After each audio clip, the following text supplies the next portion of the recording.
बच्चों, आज हम फिर से आपका जो ये फाइनल का फर्स्ट पेपर है धर्म दर्शन, उसके ऊपर आते हैं। पिछले वीडियो में हम लोगों ने धर्म दर्शन के स्वरूप और क्षेत्र पे हम जो है चर्चा किए थे कि किस प्रकार धर्म दर्शन प्रारंभ हुआ और इसके प्रारंभ में किन किन विद्वानों का योगदान रहा।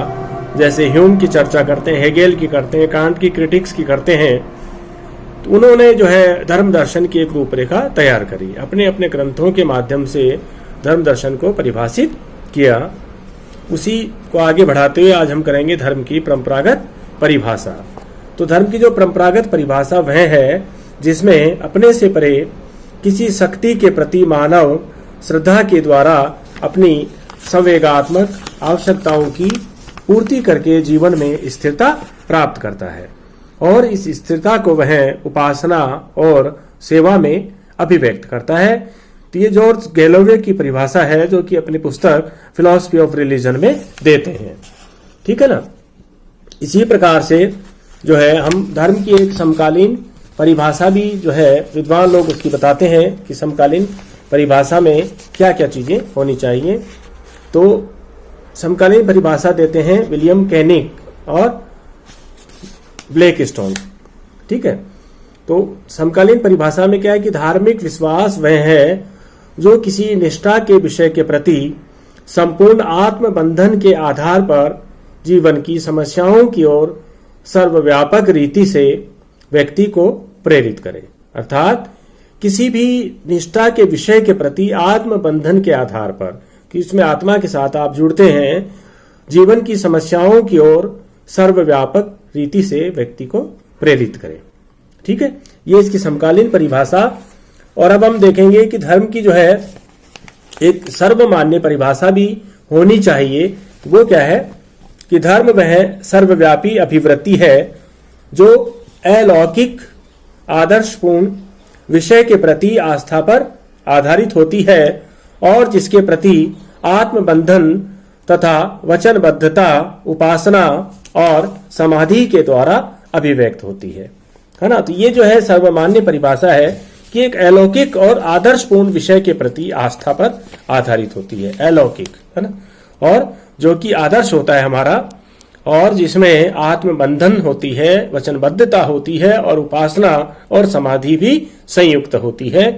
उनके द्वारा धर्म को दृढ़ किया जाता है।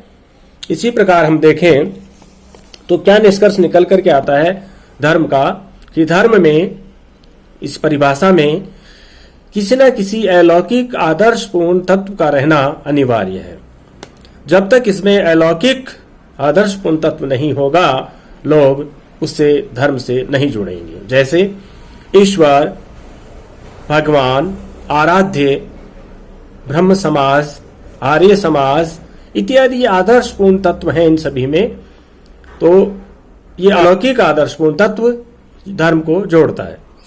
दूसरा, धर्म के प्रति संपूर्ण व्यक्तित्व क्रियाशील होता है ना। धर्म के प्रति क्या है? संपूर्ण व्यक्तित्व क्रियाशील होता है और इसमें आत्मसंलग्नता और वचनबद्धता इसके आवश्यक अंग हैं।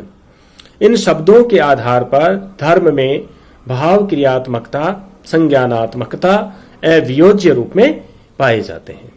ठीक है।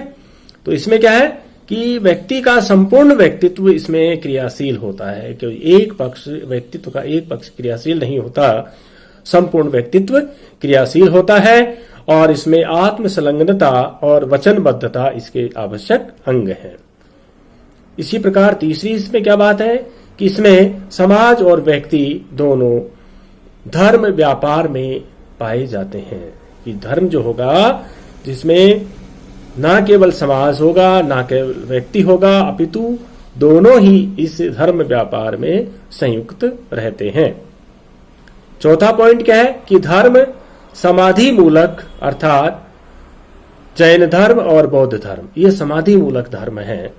तो धर्म समाधि मूलक भी हो सकता है और उपासना मूलक भी जो है इस धर्म के प्रमुख आधार या प्रमुख आचार इसके तत्व हैं। ठीक है। अब बात आती है कि धर्म क्या है।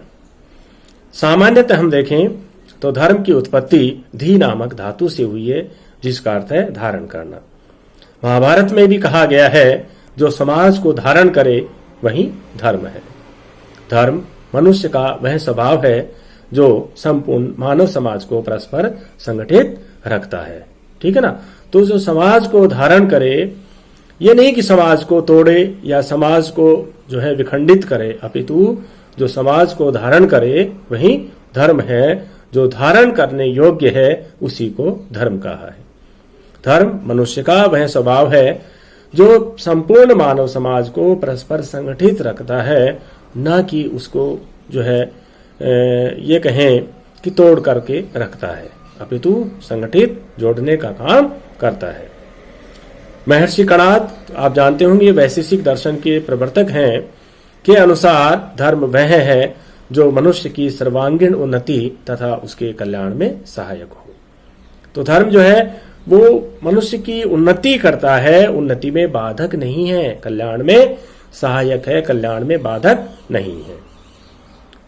अब देखें हम कि अंग्रेजी का जो रिलीजन शब्द है उसकी उत्पत्ति कैसे हुई है।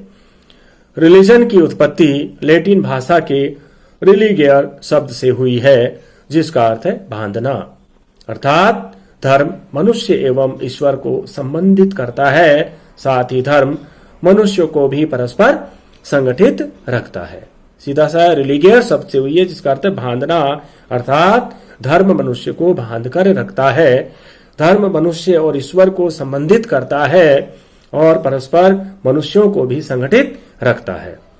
सामाजिक संस्था के रूप में धर्म के 3 महत्वपूर्ण पक्ष हैं, जिसमें पहले पक्ष की हम चर्चा करें तो पहला है बौद्धिक पक्ष, दूसरा है संवेगात्मक पक्ष और तीसरा है क्रियात्मक पक्ष।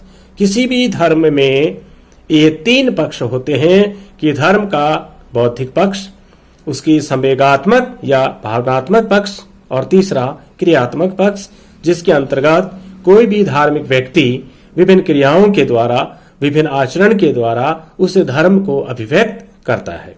ठीक है ना। तो अब हम चर्चा करेंगे कि इस धर्म की विशेषताएं कौन कौन सी हैं। तो पहली विशेषता यदि हम देखें तो धर्म मानव की विशेष मनोदशा या अभिवृत्ति है। धर्म अर्थात एक व्यापक मनोदशा है जो किसी सामान्य व्यक्ति के विचार अथवा व्यक्ति के प्रति उन्मुख होती है। आदर्श अलौकिक सत्ता इस प्रवृत्ति का मूल विषय है, जो धर्मपरायण व्यक्तियों की दृष्टि में सर्वाधिक मूल्यवान व शक्तिशाली होता है। ठीक है ना। इसलिए वह इस अलौकिक शक्ति की पूजा या उपासना करता है और ऐसे व्यक्ति के लिए अपने आराध्य विषय के अतिरिक्त संसार की कोई भी चीज इतनी महत्वपूर्ण, इतनी पवित्र एवं मूल्यवान नहीं हो सकती।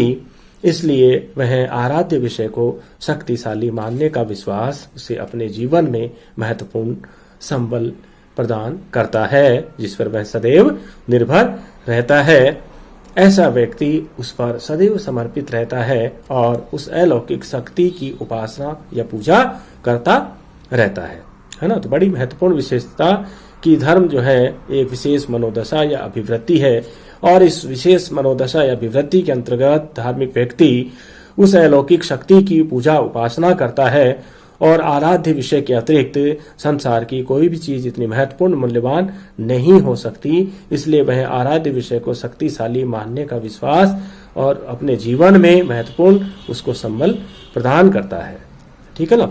दूसरा क्या है कि अपने आराध्य विषय पर पूर्ण समर्पण उसे साहित्य, कला, दर्शन, विज्ञान, नैतिकता और राजनीति आदि से पृथक करता है। इस प्रकार स्पष्ट है कि जिस अभिवृत्ति को धर्म कहा जाता है उसका विषय कोई सामान्य सांसारिक वस्तु न होकर समस्त मूल्यों, सद्गुणों तथा असीम शक्ति से परिपूर्ण उपास्य देव सत्ता है। ठीक है। तो ये चीजें हैं जो कि आराध्य विषय को जो है उस पर पूर्ण समर्पण रखती हैं और उसे कला, दर्शन, साहित्य, विज्ञान, नैतिकता आदि से उसको पृथक करती है। तीसरी विशेषता है अपने उपास्य विषय में धर्मपरायण व्यक्ति की अखंड आस्था और उसके प्रति पूर्ण प्रतिबद्धता। धर्मपरायण व्यक्ति अपने आराध्य विषय के प्रति जो है आराध्य विषय का या वस्तु का अस्तित्व स्वीकार करता है और यह मानता है कि वही समस्त मूल्यों, सद्गुणों, असीम शक्ति तथा ज्ञान का स्रोत है और यही कारण है कि वह व्यक्ति अपने आराध्य विषय के प्रति पूर्ण रूप में अपने आराध्य विषय के प्रति अपने आप को समर्पित कर देता है ना। तो उसमें आराध्य विषय के पूर्ण समर्पण के अतिरिक्त उससे बढ़कर के उसके पास अन्य कोई तत्व नहीं होता। इसी प्रकार संवेग, भावना या अनुभूति धर्म के प्रमुख तथा अनिवार्य पक्ष हैं। किसी भी धर्म में इन तत्वों के अभाव में वो धर्म नहीं है। धर्म में बुद्धि एवं तर्क की अपेक्षा भावना अधिक प्रभावशाली होती है। धर्मपरायण व्यक्ति अपना संपूर्ण जीवन अपने आराध्य विषय के प्रति एक ऐसे विशेष संवेग का अनुभव करता है जो प्राय क्रोध, प्रेम, घृणा, भय से भिन्न होता है।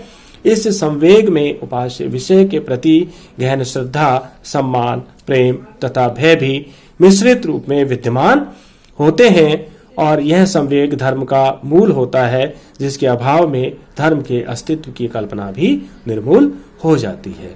तो किसी भी संवेग, भावना या अनुभूति के अभाव में धर्म की कल्पना ही निराधार है। ये धर्म के प्रमुख अनिवार्य तत्व हैं। और बड़ा महत्वपूर्ण जो पांचवा तत्व है वो है कर्मकांड। धर्म की उपयुक्त विशेषताएं आंतरिक हैं। इसके अलावा धर्म का एक बाह्य तत्व भी होता है जो कर्मकांड कहलाता है। कर्मकांड के अंतर्गत सभी प्रकार के पूजा पाठ, यज्ञ, हवन, बलि, भजन, कीर्तन, सत्संग इत्यादि कर्म आते हैं, है ना।